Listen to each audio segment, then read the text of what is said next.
Yo no nací para ser madre, y mucho menos para ser abuela. La vida no me dio opción. Mi hijo fue lo único que tuve durante muchos años. Un niño dulce, callado, que creció en una casa fría y silenciosa. Su padre murió joven, y yo hice lo que pude. Cometí errores. No supe poner límites. No supe hablar. Solo daba y daba, creyendo que eso lo salvaría. Pero no se salva a nadie con cosas. Él se perdió temprano. El alcohol lo tomó como a tantos hombres de nuestra familia, como una plaga inevitable que va de sangre en sangre. Yo lo veía llegar a casa con los ojos perdidos, la voz temblorosa, las manos frías, diciendo que todo estaba bien. Y yo fingía creerle, porque no soportaba enfrentar lo que sabía. La mujer con la que se juntó era peor. Una niña rota que encontró en él la excusa perfecta para caer más hondo. Se entendían bien. Se necesitaban para hundirse. Cuando supe que ella estaba embarazada, no me alegré. Lo dije sin culpa y sin alegría. Lo dije porque era verdad. Estaba trayendo a un niño a una familia enferma, y yo ya no sabía cómo sostener la mía. El embarazo fue un desastre. Ella seguía bebiendo. No lo escondía. Llegaba a casa con el maquillaje corrido, los tobillos hinchados, hablando sola. Mi hijo estaba cada vez más ausente. Yo pensé en llamar a servicios sociales, pero no pude hacerlo. Me pareció una traición, aunque sabía que era lo correcto. Me dije que cuando naciera, yo me haría cargo. Me preparé para eso en silencio. El bebé nació débil, flaco, con los ojos apagados. Pasó semanas en el hospital. No llevaba ni un mes de vida cuando su madre desapareció por primera vez. Se fue una noche, dejando la cuna vacía y la leche sin preparar. Volvió 2 días después, riendo, como si nada. Yo la enfrenté, pero solo obtuve gritos, platos rotos y amenazas. No la eché. Me dio miedo. Miedo por el bebé, miedo por mi hijo. Eran 2 desastres, y yo sola. Me volví una sombra en esa casa, una presencia que todo vigilaba pero que no hablaba. Me acostumbré a caminar de puntillas entre botellas vacías, pañales sucios y promesas rotas. Un día, mi hijo no volvió. Fue una tarde de invierno. Me llamó el hospital. Accidente de coche. Iba solo. Murió en el acto. Alcohol en sangre. Fue su final, y el principio del mío. La madre del niño no apareció al funeral. Se fue con otro hombre, dejó una nota diciendo que no podía con esto. Nunca la volví a ver. Me dejaron al niño. No tenía nombre, no tenía rumbo. Yo, una mujer cansada, destruida por el duelo, me encontré criando a un bebé que no había pedido y que sin embargo era lo único que me quedaba. Lo llamé Gabriel. No por fe, sino por instinto. Porque ese nombre me sonó a algo limpio en medio de tanta mugre. Crié a Gabriel como no pude criar a su padre. Me prometí no cometer los mismos errores. Pero los errores no desaparecen solo porque uno los nombra. Se transforman. Se disfrazan. Yo le di todo. Le di comida, casa, colegio. Le di más de lo que necesitaba. Y le oculté la verdad. Le dije que sus padres murieron jóvenes. No le hablé del alcohol, ni de las noches perdidas, ni de los gritos. Quise que su infancia fuera limpia. Y al hacerlo, lo dejé crecer sin saber de dónde venía. Le quité las raíces. Lo alimenté con mentiras suaves. Cuando empezó a hablar, Gabriel tenía una voz tranquila, dulce, parecida a la de su padre. Tenía los mismos ojos también. Yo intentaba no mirarlo mucho tiempo, porque me dolía ver lo que ya conocía. Era inteligente, eso no lo podía negar. Aprendía rápido, entendía el mundo con una mezcla de lógica y dureza que me asustaba. No preguntaba mucho. Aceptaba lo que se le decía, pero en sus silencios yo notaba que observaba todo. Y en esos silencios empezó a crecer algo que yo no vi a tiempo. Con los años, Gabriel se volvió un adolescente callado, elegante, con modales perfectos y una mirada que no decía nada. Tenía éxito con la gente, pero no tenía amigos.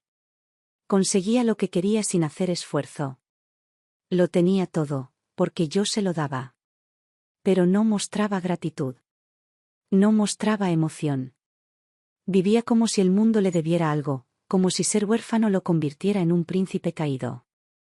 Cuando cumplió 18, heredó parte del dinero de su padre. No era mucho, pero fue suficiente para que se sintiera independiente.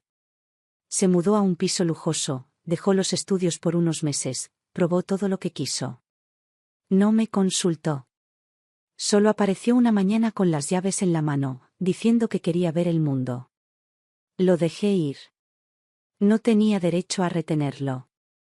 Pero dentro de mí sentí que se estaba yendo para siempre. Pasaron los años. Gabriel entraba y salía de mi vida como el viento. Venía cuando necesitaba algo. Una recomendación, una transferencia, una firma. Nunca pedía, exigía. Como si fuera su derecho. Yo seguía dándole. No por cariño, sino por rutina. Hasta que un día me miré al espejo y no me reconocí. Tenía más de 70 años. Vivía sola, en una mansión enorme que ya no sentía mía. Tenía una fortuna que no sabía para qué servía. Y un nieto que era el eco exacto de todo lo que me había roto. Pensé en venderlo todo. Pensé en desaparecer. Pero no lo hice. Me quedé quieta. Esperando algo que no sabía nombrar. Y entonces llegó lo que no esperaba, una boda. Gabriel se casó con una joven pobre, sin avisar, sin invitarme. Su forma de castigarme, de provocarme, de desafiar lo poco que me quedaba. Y yo, como siempre, no dije nada. Criar a Gabriel fue un acto de resistencia. No lo supe entonces, pero lo estaba criando con miedo. Miedo de que fuera como su padre, miedo de perderlo, miedo de no ser suficiente para cambiar lo que ya venía escrito en su sangre. Desde pequeño fue un niño que no lloraba mucho. Observaba, escuchaba y callaba. Yo me decía que eso era bueno. Me gustaban los niños callados. No me daba cuenta de que ese silencio era un síntoma. No hablaba porque no necesitaba hacerlo. Lo que quería, lo conseguía. Fui dándole todo antes de que lo pidiera. Juguetes caros, libros, clases privadas, ropa elegante. Nunca necesitó aprender a pedir. Solo tenía que mirar algo con cierta fijeza, y yo ya estaba buscando la forma de dárselo. Creía que así le enseñaba que el mundo podía ser suave, que no hacía falta repetir la historia de su padre. Pero lo que aprendió fue otra cosa. Aprendió que todo se compra. Que la ternura se recompensa con regalos. Que los afectos se gestionan como favores. Recuerdo las primeras veces que me dijo te quiero. Era un niño de 8 o 9 años. Lo decía cuando quería quedarse despierto hasta tarde, o cuando rompía algo caro, o cuando necesitaba que le firmara un permiso. Lo decía con la voz justa, sin emoción, con una sonrisa calculada. Me enternecían esas palabras, pero había algo extraño en ellas, algo que no lograba digerir. No sonaban como deberían sonar. Y cuando le daba lo que pedía, se marchaba sin más. Volvía a su mundo, al cuarto lleno de objetos que yo le compraba para que no sintiera vacío. Pero el vacío no desaparecía con cosas. Con el tiempo, dejó de decir te quiero. Ya no lo necesitaba. Había aprendido a manejarme con miradas, con gestos breves, con esa falsa amabilidad que solo usan los que saben que mandan aunque no lo digan. Yo notaba la distancia, pero no reaccionaba. Me refugiaba en excusas. Es la edad, es un adolescente, está buscando su lugar. No quería aceptar que estaba criando a alguien que no necesitaba a nadie. A los 15 años ya tenía más mundo que muchos adultos. Sabía hablar con propiedad, con cortesía. Sabía cuándo sonreír, cuándo bajar la cabeza, cuándo fingir interés. A veces lo miraba desde lejos, en las reuniones familiares o en eventos sociales, y me impresionaba su dominio del espacio. Era elegante, impecable, frío. Yo escuchaba los halagos de otros adultos. Qué chico tan centrado. Qué maduro. Qué potencial. Yo asentía. No decía nada. Pero dentro de mí sabía que no era madurez. Era cálculo. No le interesaba nada que no tuviera un beneficio. Estudiaba solo para quedar bien. Se juntaba con otros chicos solo si tenían algo que ofrecerle. Nunca tuve que castigarle, porque nunca hizo nada abiertamente malo. Pero había algo inquietante en su comportamiento. Algo que no se podía medir con notas ni modales. Nunca lo vi llorar. Nunca lo vi emocionado por nada. No le gustaban los animales, no se encariñaba con los objetos. Si rompía algo, lo reemplazaba. Si perdía algo, simplemente se olvidaba de ello. No tenía raíces. A los 17 ya estaba exigiéndome su independencia. Quería su propio coche, su cuenta bancaria, su libertad. Le di todo. No porque estuviera de acuerdo, sino porque no supe cómo decir no. En ese momento ya no era mi nieto. Era un hombre joven, astuto, que me hablaba con respeto pero sin amor. Me agradecía con educación, pero sin afecto. Y yo, en el fondo, sabía que el cariño que me mostraba era puro mantenimiento. Lo justo para seguir teniendo la puerta abierta. Nunca quiso saber mucho de su padre. Le conté lo justo, lo necesario. Le dije que había muerto en un accidente, que fue un buen hombre que cometió errores. No me pidió más detalles. Y yo nunca ofrecí más. Hablamos una sola vez de su madre, cuando tenía 12 años. Me preguntó si estaba viva. Le dije que no lo sabía. Asintió y no volvió a mencionarla. No parecía necesitar historia, ni memoria. Lo suyo era el presente, lo que se podía usar. Cuando cumplió 18, fue como si ya no necesitara fingir. Se distanció. Dejaba de responder mis llamadas. Venía a casa por compromiso, con una cortesía que me enfriaba los huesos. Empezó a tener contactos en el mundo de los negocios, amigos con apellidos importantes. Me decía que quería hacer algo grande, dejar huella. Pero nunca concretaba nada. Sus proyectos eran humo. Nombres bonitos, logos, asociaciones ficticias. Yo lo sabía, pero no decía nada. Lo dejaba jugar a ser hombre. Le di el piso que me pidió. Le firmé los papeles que quiso. Le transferí el dinero que necesitaba. No por confianza, sino por cansancio. Me resigné a que era así. No iba a cambiar. No era un criminal, no era un monstruo. Solo era alguien que había aprendido a vivir sin sentir. Alguien que me usaba como soporte económico y nada más. Y aún así, en medio de todo eso, me decía a mí misma que al menos no bebía. Al menos no se estaba matando. Era una victoria pequeña, pero me aferraba a ella como si eso justificara todo lo demás. Un día volvió a casa después de mucho tiempo. Tenía esa sonrisa falsa que usaba cuando venía a pedirme algo. Pero esta vez traía una noticia, no una solicitud. Me dijo que se había casado. Así, sin emoción, sin explicaciones. Me mostró una foto en el móvil. Una joven, delgada, con ropa sencilla. No tenía la cara de una mujer rica. Me miró esperando reacción. Yo solo asentí. Felicidades, dije. Fue todo. Sé que esperaba que gritara, que me escandalizara, que lo amenazara. Pero no le di nada. Solo indiferencia. Porque entendí lo que estaba haciendo. Quería castigarme. Quería mostrarme que podía ensuciar el apellido, que podía unir nuestra fortuna a alguien sin historia, sin clase. Pensó que me dolería. Pero lo que no entendió es que yo hacía mucho que había dejado de sentir dolor por él. Solo sentí curiosidad. ¿Quién era esa muchacha? ¿Por qué ella? Y eso lo supe más adelante. No tardó en traerla a casa. Fue una visita planeada, no improvisada. Llegaron juntos, él con su postura arrogante y su sonrisa afilada, ella con los ojos bien abiertos y las manos entrelazadas, como quien entra a una catedral sin saber si pertenece ahí. Llevaba un vestido barato, planchado con cuidado.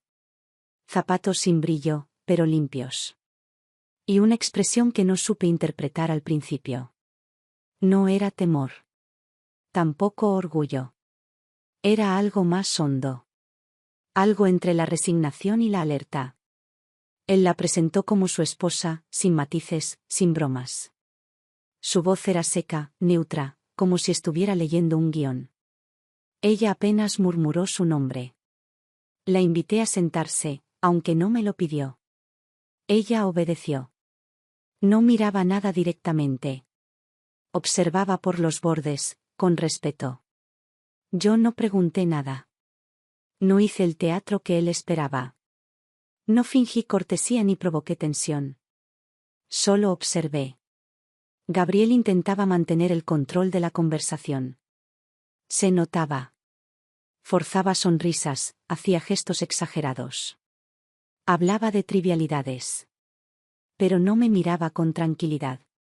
Cada palabra parecía una prueba, una provocación. Quería ver si yo explotaba, si decía algo que le diera la excusa perfecta para actuar como víctima. No se la di. Ella, en cambio, apenas hablaba. Asentía, respondía con frases cortas. Se notaba que no era parte del plan. Ella no jugaba a provocarme. Estaba allí porque no tenía otra opción. No por debilidad, sino por otra cosa. Quizá una forma de resistencia más silenciosa. Me tomó tiempo entenderlo, pero ya desde ese primer día supe que esa muchacha no era lo que él creía. Los días siguientes fueron una actuación constante. Él empezó a visitarme más seguido, siempre con ella. Se instalaban en la casa por horas, a veces por días. Ella se ocupaba de cosas que él ni notaba. Doblaba mantas, recogía platos, ordenaba lo que encontraba fuera de lugar. Nunca hacía preguntas. Nunca se metía donde no la llamaban. Pero su presencia se sentía. Yo lo notaba. Gabriel, en cambio, se dedicaba a pasearse por la casa con aire triunfante, como si fuera suya. Era evidente que intentaba incomodarme. A veces se sentaba frente a mí y hablaba de herencias, de negocios, de proyectos que no tenían sustancia. Trataba de disfrazar sus intenciones con lenguaje técnico. Pero todo giraba en torno al dinero. Siempre lo mismo: cuánto, cuándo, cómo. Yo no respondía. Lo escuchaba como quien oye llover. Aprendí a apagarme por dentro cuando él hablaba. Su voz me recordaba demasiado a la de su padre en los últimos años, ambiciosa, vacía, peligrosa. Una tarde me trajo unos documentos. Decía que tenía una idea para una empresa nueva. Algo de tecnología, inversión extranjera, patentes. Palabras grandes y huecas. Me pedía una cantidad absurda de dinero para arrancar. Lo miré, con calma, sin decir nada. Él se molestó. Me acusó de no confiar en él, de tratarlo como un extraño. Yo solo dije que el dinero no crece por cariño. Que el apellido no es garantía de madurez. Él se levantó sin despedirse. Ella lo siguió. Esa noche supe que algo había cambiado. Porque por primera vez desde que nació, me miró con odio. No con decepción, no con tristeza. Con verdadero desprecio. Había en su rostro una violencia fría, contenida, como si hubiera dejado caer por un segundo la máscara. Y ella lo vio también. Lo vi en su cara. Lo vio con claridad. No volvió a traerme papeles. Pero volvió. Siempre con ella. Y con una actitud distinta. Más agresiva, más seca. No me insultaba, pero cada gesto estaba cargado de desafío. De repente empezó a hablar de cuánto costaba mantener la casa. Cuánto tiempo más iba a resistir sola. ¿Qué sentido tenía tanto espacio si no había nadie para heredarlo? Lo decía como si estuviera preocupado, pero la intención era clara. Quería arrinconarme. Quería que yo sintiera que dependía de él. Yo no respondía. Solo miraba a la muchacha. Ella ya no bajaba la vista. Me sostenía la mirada. No con arrogancia, sino con algo parecido a la empatía. Como si entendiera lo que estaba ocurriendo, pero no supiera cómo intervenir. Una tarde me quedé sola con ella en la cocina. Gabriel había salido al jardín. Yo preparaba café. Ella se ofreció a ayudar. Lo hizo con gestos firmes. Sabía manejarse en una cocina ajena. No necesitó preguntarme dónde estaba nada. Movía las manos con precisión. Esa naturalidad me sorprendió. Le pregunté si estaba cómoda en la casa. Me dijo que sí, pero que no quería molestar. Me dijo que solo seguía a su esposo. Pero cuando lo dijo, no sonó a fidelidad. Sonó a compromiso. Como quien cumple con algo que aceptó por necesidad, no por amor. Ese día entendí que ella no estaba allí por él. Estaba allí porque no tenía otro lugar. Y que él lo sabía. Por eso la usaba. Después de esa tarde, empecé a observarla más. Cuando él hablaba, ella callaba. Cuando él se reía, ella no lo imitaba. Cuando él salía, ella se quedaba recogiendo los restos. No era sumisión, era otra cosa. Una forma de dignidad sin palabras. De distancia que no se puede fingir. Y empecé a pensar en todo lo que no le había preguntado. En lo que no sabía de ella. En lo que Gabriel no sabía tampoco. Porque él la había traído para herirme. Para demostrarme que podía unir su vida a alguien que no encajara en mi mundo. Pero lo que no se dio cuenta es que esa muchacha no encajaba en el suyo tampoco. Era distinta. A su manera, tenía algo que él nunca tuvo, fondo. Y eso, supe entonces, sería un problema para él. Me enteré después que la boda fue en un juzgado cualquiera, sin flores, sin fiesta, sin familia. Ni siquiera hubo testigos conocidos. Una ceremonia rápida, sin fotografías, sin ceremonia religiosa. Gabriel ni siquiera usó traje. Ella, un vestido que alguien le prestó. No hubo invitación, ni anuncio. Solo un hecho consumado, ya estaban casados. Él lo hizo así porque sabía que me dolería más lo repentino que el acto en sí. Fue su forma de golpear sin levantar la voz.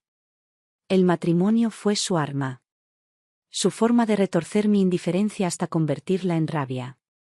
No lo consiguió. Porque para mí, los matrimonios vacíos no valen más que un papel. Sabía que no era amor. No necesitaba pruebas. Se notaba en la forma en que él hablaba de ella, con orgullo ajeno, como si la exhibiera, como si su pobreza fuera una pieza decorativa más en su rebelión personal.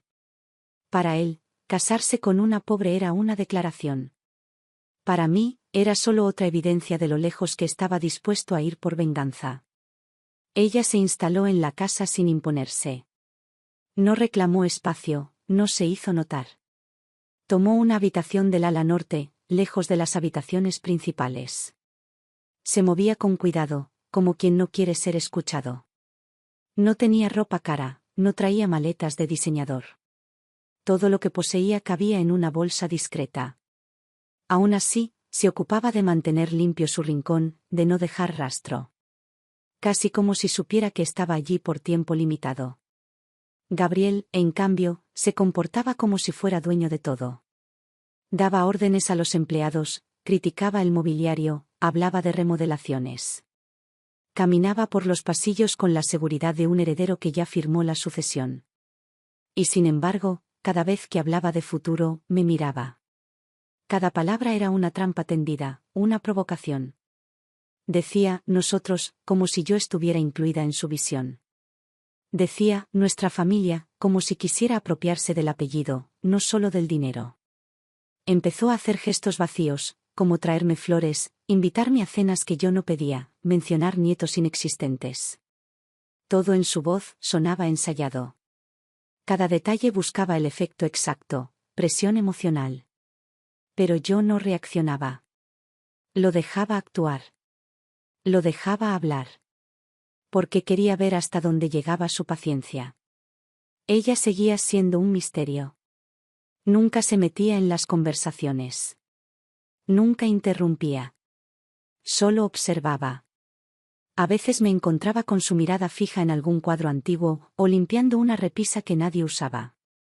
Tenía esa manera de ocupar el espacio que tienen las personas que saben lo que cuesta cada objeto. No con miedo, sino con respeto. Una tarde la encontré en el invernadero. Estaba regando las plantas. No era su trabajo. Nadie se lo había pedido. Pero allí estaba, de pie, con la manguera en la mano, sus zapatos mojados, la tierra salpicando su falda. No me oyó llegar. La observé unos segundos antes de que notara mi presencia. No se asustó. Me miró con calma. Le pregunté por qué lo hacía. Me dijo que las plantas estaban tristes. Nada más. Esa frase se me quedó clavada. Porque entendí que no hablaba solo de las plantas. Empecé a prestarle atención. Veía cómo se ocupaba de los detalles que Gabriel ignoraba. Reparaba pequeñas cosas, se encargaba de las tareas menores. Nunca se quejaba.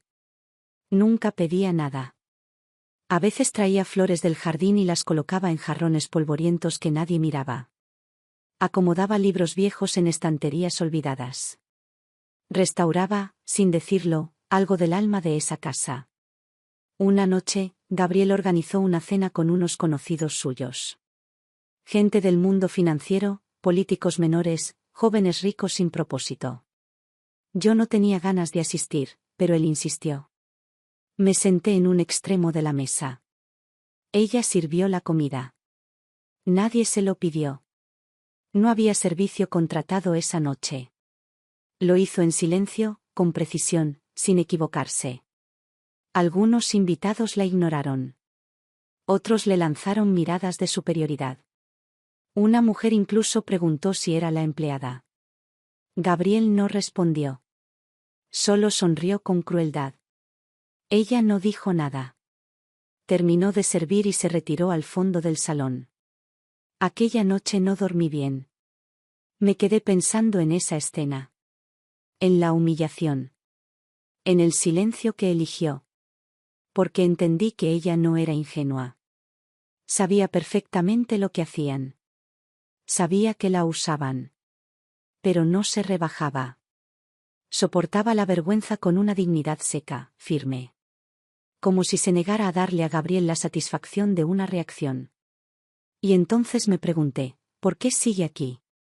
La respuesta llegó con el tiempo, no con palabras, sino con gestos.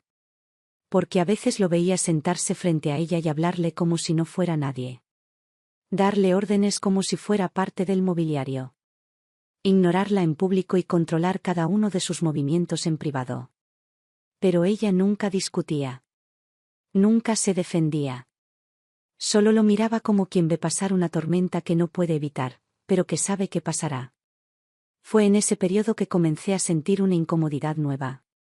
No por la presencia de ella. No por la relación absurda de ese matrimonio sin amor. Sino por mí. Por el papel que yo estaba jugando. Porque sin decir nada, sin moverme, sin intervenir, me estaba convirtiendo en cómplice de la humillación de esa joven. Por no enfrentar a Gabriel. Por dejar que se creyera con derecho sobre todo. Por quedarme en mi sillón viendo cómo repetía los patrones de su padre, pero con más inteligencia, con más frialdad. Una noche la encontré llorando en la biblioteca. Estaba sentada en el suelo, con un libro abierto en el regazo. No me oyó entrar. Cuando me vio, intentó levantarse de inmediato, limpiarse el rostro. Me acerqué y no dije nada. Solo la observé. Me miró, y por primera vez habló sin reservas. Me dijo que no sabía en qué momento había perdido su voz. Que al principio pensó que podría manejarlo. Que todo era temporal. Pero ahora ya no estaba segura de nada. No le ofrecí consuelo. No era lo que buscaba. Le ofrecí un sillón. Un poco de té. Le dije que podía quedarse allí el tiempo que necesitara. No más. No menos. Ella entendió. Esa noche no volvió a la habitación de Gabriel. Y supe que algo se había roto definitivamente. El día después de aquella noche, Gabriel despertó solo. No lo dijo, pero se le notaba. Bajó más temprano que de costumbre. No desayunó. No preguntó por ella. No mencionó nada. Se paseó por la casa como si buscara algo sin admitirlo. En algún momento se asomó a la biblioteca, vio que ella ya no estaba ahí y siguió caminando. No le habló a nadie. Fue la primera vez que lo vi incómodo en su propio juego.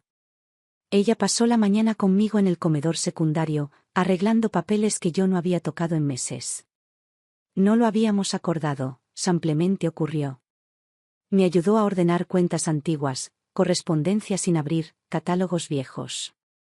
No hablábamos mucho. Ella no llenaba los silencios con palabras vacías. Su presencia no pesaba. Al contrario, la casa parecía menos sofocante con ella en movimiento. Cuando pasaba por la sala, los muebles parecían menos pesados. Su silencio era distinto al de Gabriel. El de ella no escondía intención. Empezó a ocupar una habitación distinta. Una más alejada de la suya y de la mía. No lo anunció. Lo hizo en silencio, como todo lo suyo. Gabriel no dijo nada.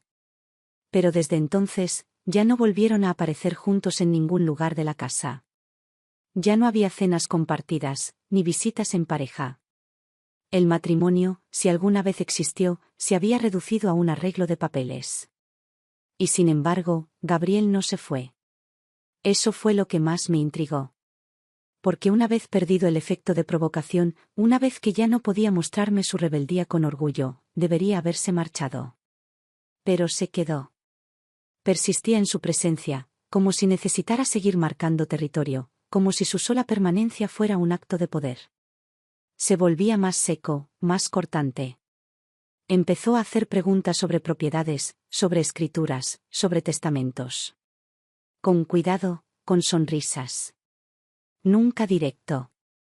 Pero la intención era evidente. Me preguntaba si ya había considerado organizar mis bienes. Si tenía un plan para el futuro. Si necesitaba asesoramiento legal. Yo respondía con evasivas, con frases cortas. No le daba información. No lo confrontaba. De nuevo, quería ver hasta dónde llegaba. Ella, mientras tanto, se volvía parte de la casa de otra forma. No por imposición, sino por acción. Mantenía los espacios limpios, se ocupaba de cosas que nadie le pedía, ayudaba al personal sin arrogancia. A veces la encontraba en la cocina enseñándole una receta a la cocinera, o doblando ropa con la encargada de lavandería. Nunca como jefa. Nunca como dueña. Como una más. Y eso era lo que desconcertaba a todos. Nadie sabía qué lugar ocupaba. No era la esposa sumisa. Tampoco la nuera entrometida. Era otra cosa. Algo nuevo, que no encajaba en los esquemas de esta casa. El personal empezó a quererla. Lo notaba. Le hablaban con afecto, le contaban cosas. Ella escuchaba. Nunca compartía chismes, nunca repetía lo que oía. Era confiable. Y eso, en una casa llena de tensión, era valioso. Gabriel lo notaba. Su control se deslizaba por entre los dedos. Ella no lo desafiaba, pero lo ignoraba. Ya no necesitaba pedirle permiso para moverse. Ya no lo buscaba. Y él, que no toleraba la indiferencia, empezaba a endurecerse. Una tarde lo escuché discutir por teléfono. Estaba en el despacho. No me vio pasar. Gritaba. Decía que todo estaba estancado, que necesitaba liquidez, que las promesas no pagaban facturas. Mencionó contactos, cuentas congeladas, inversiones perdidas. Me quedé en silencio detrás de la puerta. No por morbo, sino porque era la primera vez que mostraba algo que no fuera seguridad. Colgó de golpe. Golpeó el escritorio con fuerza. Murmuró algo que no entendí. Salió sin verme. Su cara era una mezcla de rabia y frustración. Esa noche no bajó a cenar. Y ella, sin que nadie se lo pidiera, Sirvió una sola taza de té y se la dejó en la biblioteca. No dijo nada. No hizo ningún comentario. Solo dejó la taza sobre la mesa baja, y se fue. Como si supiera que había una línea que no debía cruzar, incluso ahora. No era compasión. Era algo más frío. Más consciente. Los días pasaron así. Yo empecé a sentir que la casa cambiaba de ritmo. La tensión seguía, pero era otra. Más dispersa, más contenida. Gabriel se iba por largas horas. Volvía tarde, sin explicaciones. A veces olía a alcohol, pero no mucho. Se le notaba el desgaste, aunque intentara disimularlo. Ya no hacía gestos de cariño falsos. Ya no se esforzaba por fingir armonía. Sabía que no funcionaba. Su juego había perdido efecto. Y en medio de eso, empecé a conocer mejor a esa muchacha. Porque en los silencios compartidos descubrí cosas. Tenía manos de quien ha trabajado mucho. Tenía cicatrices pequeñas en los dedos, uñas cortas, piel reseca. No se quejaba de nada. No pedía nada. Leía mucho. Libros que yo tenía olvidados. Me los devolvía siempre con una nota dentro, marcando una frase, como una forma de decir algo sin hablarlo. Una vez me dejó un fragmento subrayado: el dolor no es lo que destruye. Es lo que uno hace para no sentirlo. No hablamos de eso. Pero entendí que sabía perfectamente en qué clase de mundo había entrado. Empecé a cambiar pequeñas cosas. Pequeños actos. Dejé abierta la puerta de mi estudio cuando ella pasaba. Le ofrecí un té por las tardes. Le pedí ayuda con una carta. No eran invitaciones, eran puentes.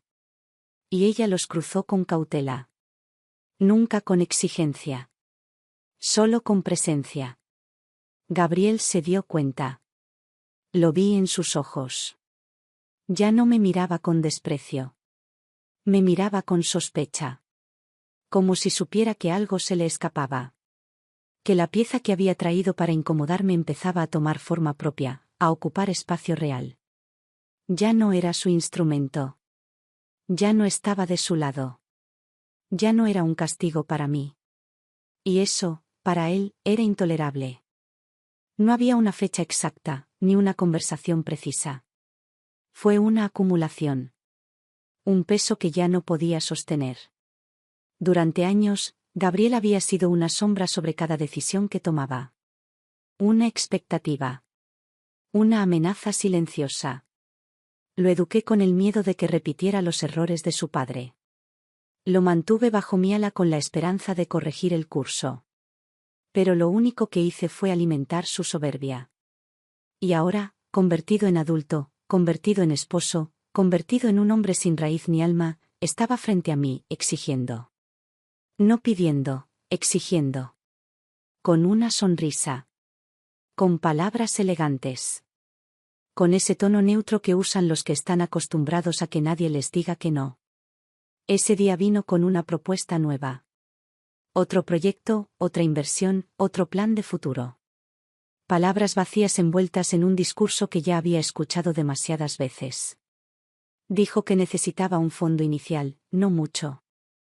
Algo para moverse. Para comenzar a generar. Lo dijo con suavidad, como si fuera un gesto natural. Como si no se tratara de una fortuna, sino de un favor menor. Yo estaba sentada frente a él, con una taza de café entre las manos. Lo observé mientras hablaba. No lo interrumpí. No asentí. No negué. Esperé a que terminara. Y cuando lo hizo, cuando se quedó en silencio esperando la afirmación de siempre, levanté la vista y hablé con la voz más tranquila que pude reunir. Le dije que no. No lo adorné. No lo justifiqué. No ofrecí razones sentimentales ni argumentos legales. Solo eso. No. Su rostro cambió de inmediato. La sonrisa desapareció. No dijo nada al principio. Se quedó inmóvil. Como si no entendiera lo que había escuchado. Como si no fuera posible. Lo repetí, por si quedaban dudas. Esta vez con un añadido. Si quiere acceder a algo, que trabaje. Que empiece a construir algo propio. Que deje de vivir de lo que no hizo. Que aprenda a valerse por sí mismo. No como castigo. Como última oportunidad de que no termine igual que su padre. Me escuchó sin pestañear. Pero sus ojos ardían. Ardían de odio. De humillación. No porque le negara el dinero. Sino porque lo trataba como a un hombre, no como al heredero intocable que siempre creyó ser. Me acusó de querer verlo arruinado. De traicionar la memoria de su padre. De preferir a una desconocida antes que a su propia sangre. Escupía las palabras con rabia. Con desprecio. Ya no había fingimiento. Ya no había cortesía. Me mostró, por fin, la versión completa de sí mismo. Yo no respondí. No intenté calmarlo. No expliqué nada. Era tarde para explicaciones. Solo lo miré, en silencio. Como se mira algo que uno ya no reconoce como propio. Salió de la casa dando un portazo. Ella no estaba. Había salido a hacer compras con una de las empleadas. Cuando volvió, se notaba que algo había pasado. Me preguntó si estaba bien. Le dije que sí. Me miró con atención, como si intentara leer más allá. No insistió. Se fue a su habitación. Durante los días siguientes, Gabriel no apareció. No llamó. No escribió. El silencio fue un alivio. Por primera vez en años, sentí que el aire en la casa era distinto. No más vigilado. No más contaminado. La tensión se desinfló. Ella empezó a moverse con más libertad. No por confianza. Por necesidad. Se ocupaba de cosas que él había dejado a medias. Coordinaba citas, arreglaba detalles, hablaba con proveedores. Era como si el hueco que él dejaba lo llenara ella, sin quererlo. Y lo hacía bien. Con cuidado. Con esa forma suya de no ocupar demasiado, pero estar en todo. Una tarde entró a mi estudio y dejó sobre la mesa una carpeta. Era una lista de gastos de mantenimiento de la casa. Un detalle que nadie había hecho en años. Me explicó lo que encontró. No recomendaba cambios, solo quería que estuviera al tanto. Lo dijo sin presionarme. Lo dijo con respeto. Como si entendiera que yo podía no querer escuchar. Le di las gracias. No por la carpeta. Por la delicadeza. Esa misma noche, encontré a Gabriel en el jardín. Había vuelto sin anunciarse. Estaba fumando. Algo que no hacía desde hacía tiempo. Me acerqué. No me saludó. Solo me miró. Dijo que entendía el mensaje. Que si quería verlo trabajando, lo haría. Pero no por mí. Por él. Porque iba a demostrarme que no necesitaba mi dinero. Que iba a construir algo desde cero. Que iba a levantar un imperio que me haría arrepentirme de haberlo rechazado. Yo no contesté. Porque no era una conversación. Era un acto de teatro. Se fue sin esperar respuesta. Y entonces supe que había cruzado la línea. Que ya no volvería a ser el nieto que creí haber criado. Que había caído del todo. Que ahora estaba fuera. Esa noche dormí sin sobresaltos. Pasaron varios días desde aquella noche en el jardín. Gabriel no volvió. No llamó. No envió mensajes. La calma era extraña, como la de un campo de batalla vacío después de la primera ofensiva. Todos en la casa lo notaban, pero nadie preguntaba. El silencio era prudencia. A mí no me hacía falta verlo para saber que seguía en movimiento. Gabriel nunca aceptaba una derrota sin preparar la siguiente jugada. Ella seguía en la casa, cada vez más presente, cada vez más firme. No hablaba de él. No preguntaba por él. Se ocupaba de sus tareas con la misma dedicación silenciosa. Ayudaba con las cuentas, revisaba papeles, mantenía la casa viva. A veces la encontraba en el jardín, sentada en el banco de piedra, mirando las hojas caer. No parecía esperar a nadie. No parecía querer nada. Solo estaba. Y entonces, una noche, golpeó la puerta de mi habitación. No era habitual. Nunca lo había hecho antes. Eran más de las 10. Llevaba el rostro pálido, las manos apretadas contra el cuerpo. No me dijo buenas noches. No se disculpó por molestar. Solo dijo que necesitaba hablar conmigo. Le hice un gesto para que entrara. Se sentó al borde del sofá sin tocar el respaldo, como si no mereciera ocupar espacio. Y entonces lo dijo. Con voz baja, sin pausas. Lo escuchó hablar por teléfono. En su despacho, con la puerta entornada.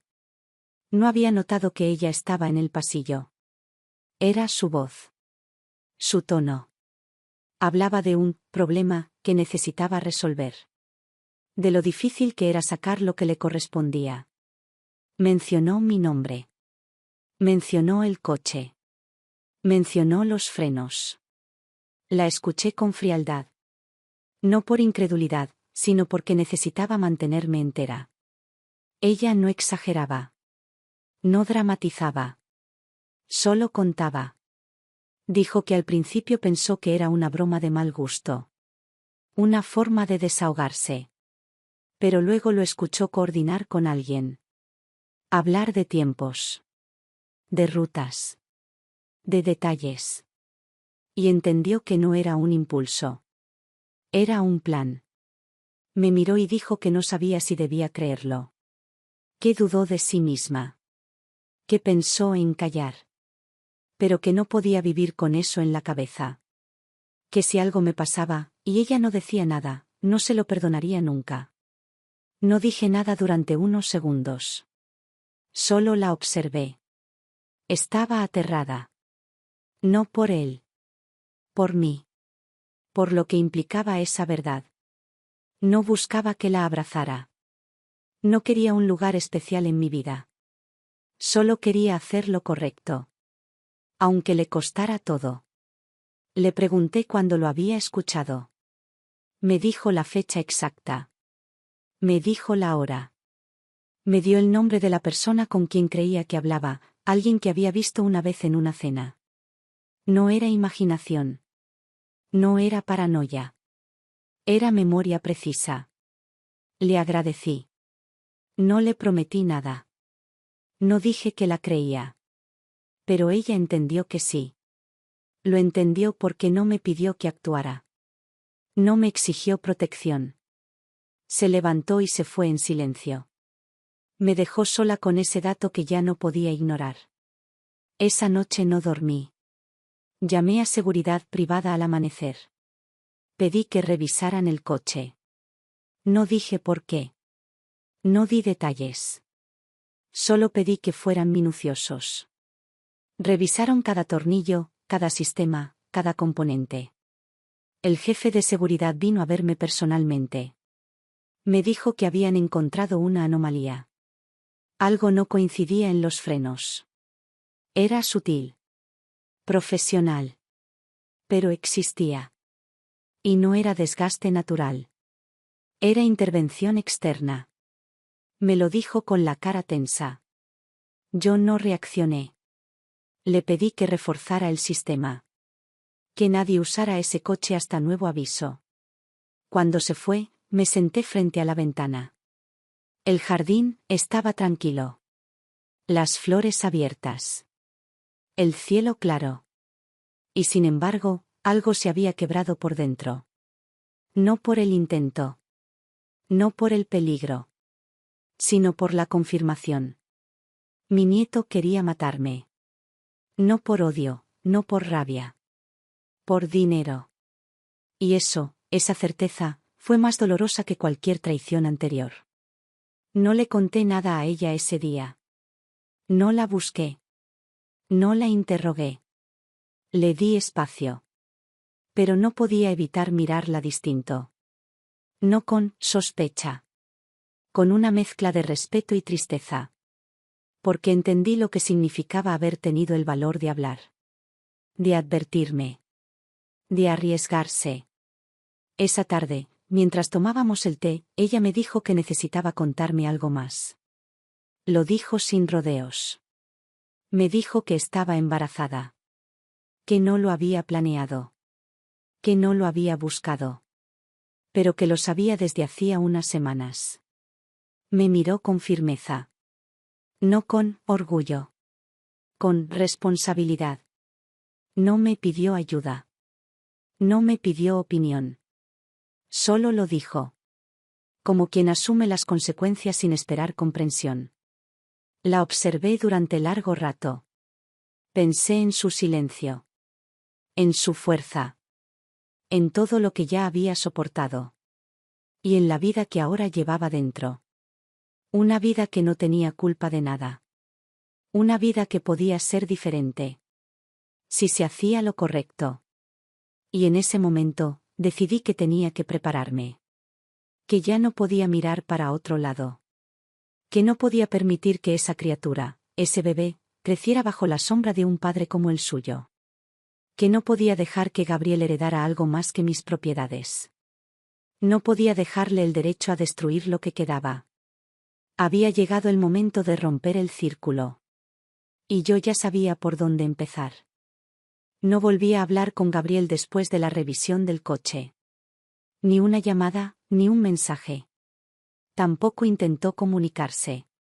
Sabía que algo había cambiado, aunque no supiera exactamente qué.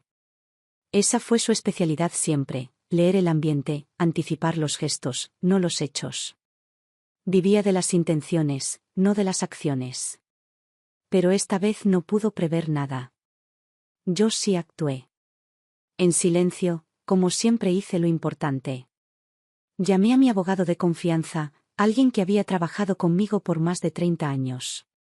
Le pedí una reunión inmediata. No por teléfono. En persona. Nos sentamos en mi estudio. Cerré las cortinas. Hablamos durante horas. Le pedí que redactara un nuevo testamento. Uno que reflejara la realidad, no la herencia esperada. Le expliqué con claridad, sin rodeos, Gabriel no debía heredar la fortuna familiar. Ni las propiedades, ni las cuentas, ni las acciones, ni siquiera los objetos personales. Todo debía dividirse en dos partes. Una, menor, para alguien que se había demostrado integridad, ella. La joven que había entrado en mi casa como una sombra ajena y que ahora era la única luz que no me molestaba. La otra parte, la mayor, iría a fundaciones. Donaciones públicas, becas, programas de protección. El apellido quedaría fuera. No quedaría ni un centavo para el nieto que intentó matarme. El abogado no hizo preguntas. Asintió con expresión grave. Me pidió algunos días. Trabajó rápido. Yo firmé sin temblor en la mano. No sentí miedo. No sentí culpa. Sentí justicia. Sentí que, al menos esta vez, estaba cortando la raíz podrida antes de que se extendiera más. Durante ese mismo tiempo, ella seguía en la casa. No mencionaba el embarazo. No hablaba de Gabriel. Solo me miraba con esos ojos suyos que no pedían nada. Y un día, mientras servíamos el almuerzo en la mesa chica, le conté que había arreglado algunos asuntos legales. No le dije detalles. Solo le dije que, pase lo que pase, no estaría sola. Ella no respondió con gratitud. Me miró con respeto. Y eso fue suficiente. No era caridad. No era lástima. Era compensación. Por haber entrado a una guerra que no era suya. Por haber protegido una vida que no la había protegido a ella. Por haber hecho lo correcto cuando nadie lo habría esperado. Ese mismo día me encerré en el garaje. Observé el coche. El coche que casi se convierte en mi tumba. Puse las manos sobre el volante. Recordé todas las veces que había llevado a Gabriel al colegio, a sus fiestas, a sus primeras citas. Recordé cómo dormía en el asiento trasero cuando era niño. Como me decía que yo era su persona favorita. Mentiras que en su momento creí reales. Y supe que no volvería a subirme. Lo vendí esa semana. Lo dejé ir como a una historia que ya no necesitaba recontarse. Ella me pidió permiso para hacer algunos cambios en su habitación. No quería lujos. Solo más espacio. El embarazo empezaba a notarse. Se cansaba más rápido. Caminaba más lento. Le ofrecí moverla a una habitación más grande, más cercana al ala principal. Al principio se negó. Le costaba aceptar gestos. Pero finalmente accedió. No por comodidad. Por el bebé. Empezó a leer sobre maternidad. Compró libros, descargó guías, habló con médicos. No hablaba del padre. Nunca lo mencionaba. Para ella, Gabriel había desaparecido. Lo había borrado con un silencio absoluto que respeté. No hacía falta que me explicara nada. Yo ya sabía todo lo que importaba. Una tarde, la vi sentada en el porche, con una mano sobre el vientre. Estaba tranquila. El sol le daba en el rostro. Tenía una expresión serena. Como si, por fin, supiera que ese hijo tendría algo que ella nunca tuvo, un lugar seguro. Y entonces sentí que estaba haciendo lo correcto. No iba a salvar a mi familia con ese gesto. Ni a curar la historia. Pero al menos, por una vez, no la iba a repetir. El primer día que la vi caminar por la casa sin bajar la cabeza, supe que ya no era una huésped. No necesitó pedir permiso ni anunciarse. Iba a la cocina, al jardín, al cuarto de costura, como si siempre hubiera estado aquí. Pero no por costumbre, sino por una decisión tomada en silencio, quedarse. No como esposa de Gabriel. No como protegida. Sino como ella misma. Como madre. Como mujer con un lugar. La rutina cambió de forma natural. Los desayunos dejaron de ser solitarios. A veces hablábamos, a veces no. Le gustaba leer mientras tomaba su té. Yo, en cambio, hojeaba los diarios viejos. Pero había compañía.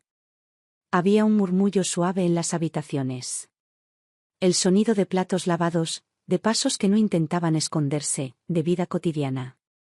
Después de años, la mansión ya no era un museo de lo que alguna vez fue. El embarazo avanzaba. El cuerpo de ella se transformaba con gracia, con firmeza. Tenía dolores, sí, pero no se quejaba. Le costaba dormir, pero no pedía ayuda. Era testaruda, como lo fui yo a su edad. Pero no por orgullo. Por supervivencia.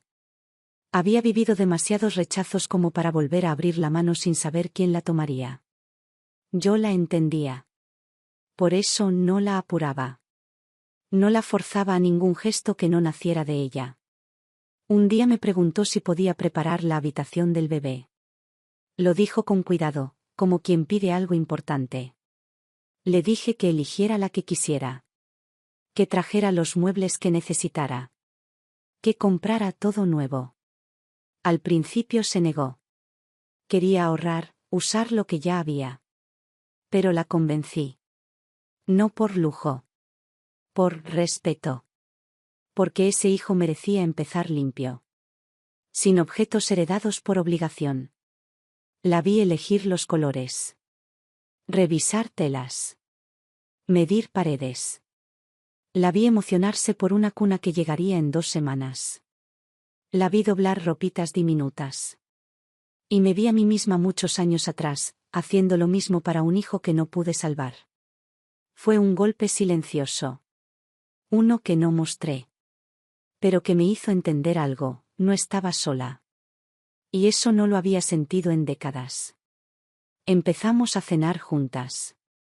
A veces hablábamos de cosas pequeñas, recetas, cambios en el clima, recuerdos sueltos. A veces no hablábamos en absoluto. Pero el silencio era cómodo. No era el silencio tenso que tenía con Gabriel. Era uno compartido. De los que no pesan. El personal también cambió con ella. Había más orden, más ganas de hacer las cosas bien. Ella no lo exigía. Lo inspiraba. Por su forma de agradecer.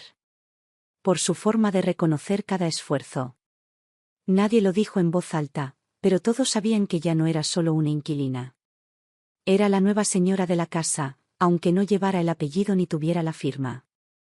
Una noche, al pasar por el pasillo, escuché música suave en la habitación del bebé. Me asomé.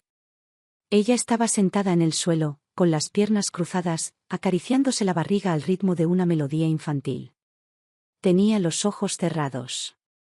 Murmuraba algo. No quise interrumpir. Cerré la puerta despacio y me quedé unos segundos apoyada en la pared. Era una escena tan simple, tan verdadera, que me dolió la garganta. Porque entendí que ella ya no estaba sola. Y yo tampoco. Al día siguiente, me pidió acompañarla a la consulta médica. No era la primera vez que iba, pero sí la primera que lo pedía. Lo tomé como lo que era, una apertura. Me senté junto a ella en la sala de espera. Escuché el latido del bebé en la ecografía. Vi su sonrisa. Y sentí algo que no sentía desde que nació Gabriel, esperanza. No un optimismo vacío. No una ilusión forzada. Una esperanza concreta. Real. Un futuro que no estaba contaminado aún. Al salir del consultorio, caminamos por el centro. Ella me tomó del brazo cuando cruzamos una calle.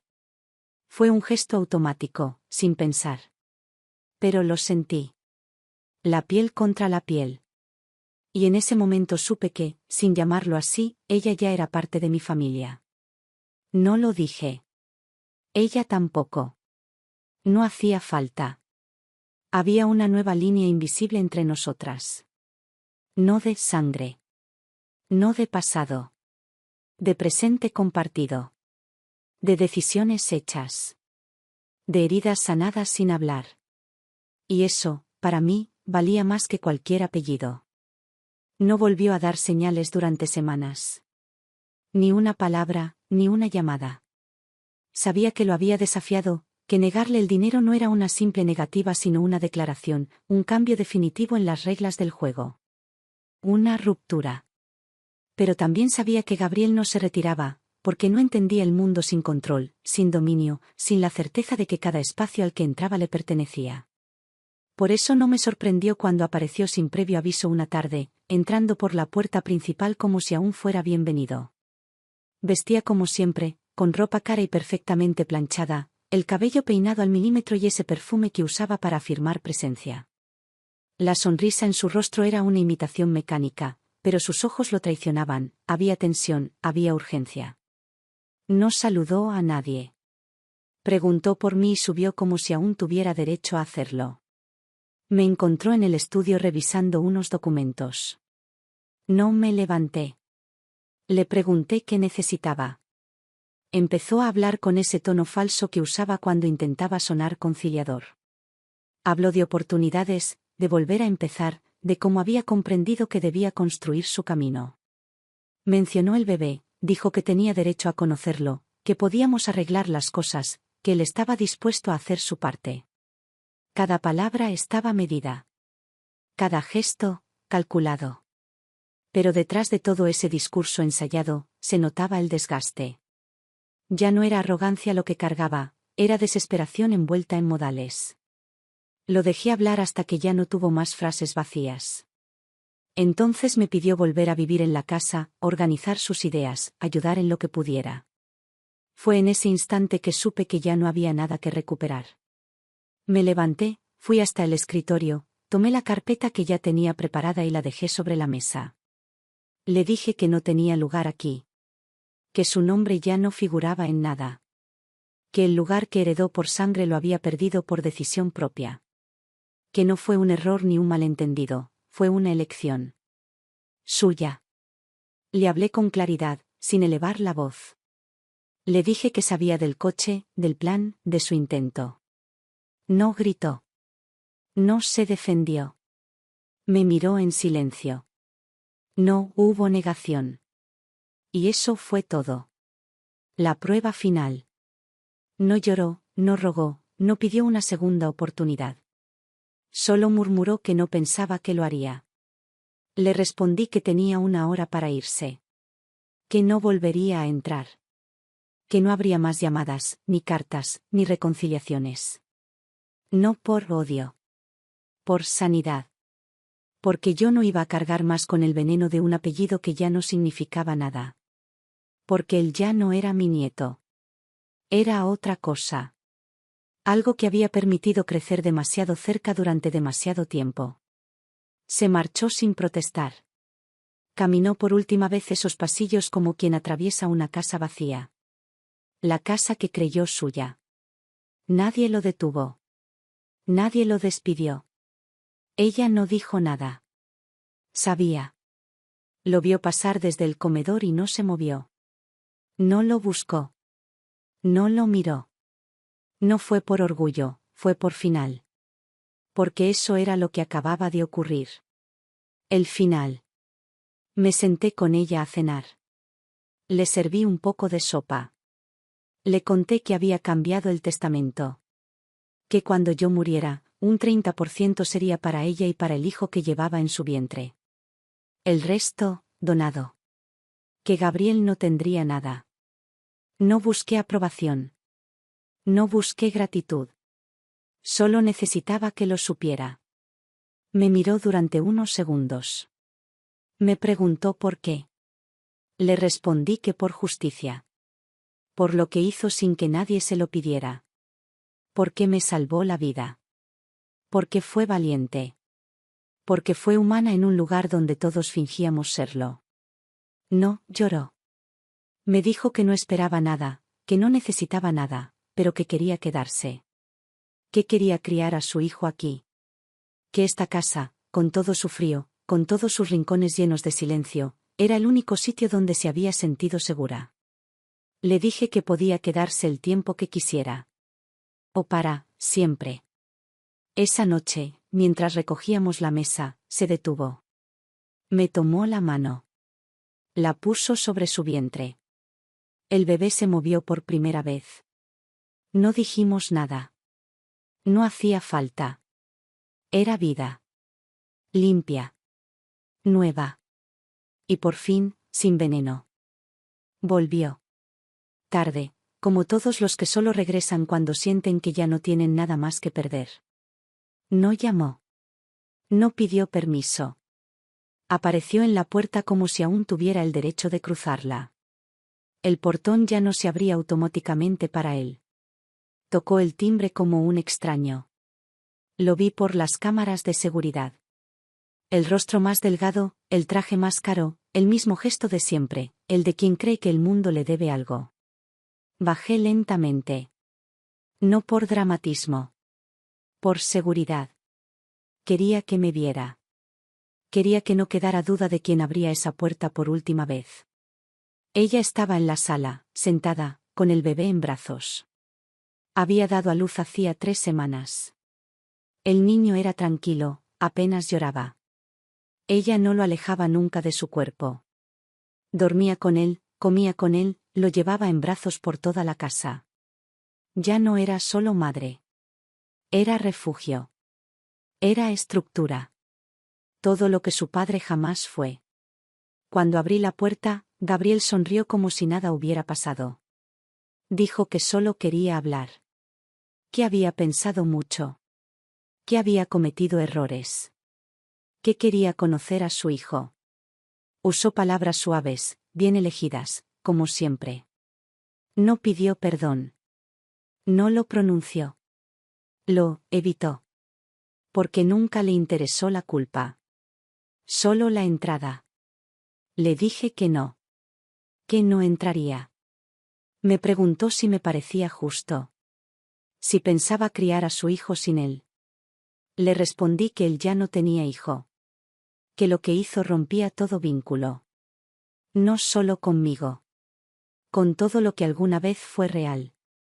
Me dijo que no tenía pruebas. Que no había juicio. Que no podía demostrar nada. Sonaba más irritado. Más impaciente. Volvía la voz del manipulador, del joven que aprendió a usar la lógica como arma. Le dije que no necesitaba un juicio para decidir quién podía acercarse a un bebé. Que el juicio ya lo había hecho yo. Y había sido claro. Ella apareció detrás de mí. No la llamé. No se lo pedí. Escuchó todo. Se acercó sin miedo. Con el bebé en brazos. Lo miró. Lo sostuvo. No se escondió. Le dijo que no lo necesitaba. Que no le debía nada. Que no quería su apellido, ni su atención, ni sus falsas reconciliaciones. Que ese niño no iba a crecer con el veneno de su sangre. Y que si algún día preguntaba por su padre, ella le diría la verdad. No por odio. Por protección. Gabriel bajó la mirada. Por un segundo pensé que iba a gritar. Pero no lo hizo. Se giró y se fue. Caminó por el sendero de piedra con los hombros rectos, como si le quedara dignidad. Pero su sombra era otra. Una sombra de alguien que ya no tiene lugar en ningún recuerdo. Ni en ninguna historia futura. Volví a cerrar la puerta. Ese día no celebramos. No brindamos. No dijimos que era el final. Pero lo fue. En los días siguientes, el bebé empezó a sonreír. No tenía dientes aún, pero su cara se iluminaba cuando ella hablaba. Empezó a responder al sonido del piano. A mover las manos cuando pasábamos por la ventana. Pequeños gestos. Signos de una vida que apenas empezaba. Sin peso, sin herencia sucia, sin amenazas disfrazadas de promesas. A veces me siento en el sillón donde solía leer sola y la observo mientras le canta. Tiene la voz baja, firme, clara. Le canta sin pretensión. Le canta para que no se olvide de que está a salvo. El bebé duerme, se acurruca, se rinde al calor de su madre. Y yo, vieja, cansada, cargada de historias que ya no repito, sé que no me equivoqué. No es sangre lo que hace una familia. Es el coraje. Es la lealtad cuando nadie está mirando. Es la capacidad de estar de pie incluso cuando te quisieron de rodillas. Gabriel se llevó mi apellido, pero ella se quedó con lo que vale. No sé cuánto tiempo me quede. No tengo miedo. He dejado todo escrito, todo claro, todo en su sitio. El día que me vaya, sabrán qué hacer. Y no por testamento. Por ejemplo. Esta casa ya no es fría. Ya no es una trampa. Es un hogar. No por los muros. Por quienes caminan dentro de él sin pedir permiso, pero sin abusar de su espacio. Por un niño que crecerá sabiendo la diferencia entre tener y merecer. Por una madre que no pidió nada y lo ganó todo. Y por una mujer que entendió, al final, que no importa de dónde viene uno. Importa lo que uno decide no repetir. Ella es mi legado. Y él, el que quiso quedarse con todo, ya no tiene dónde volver.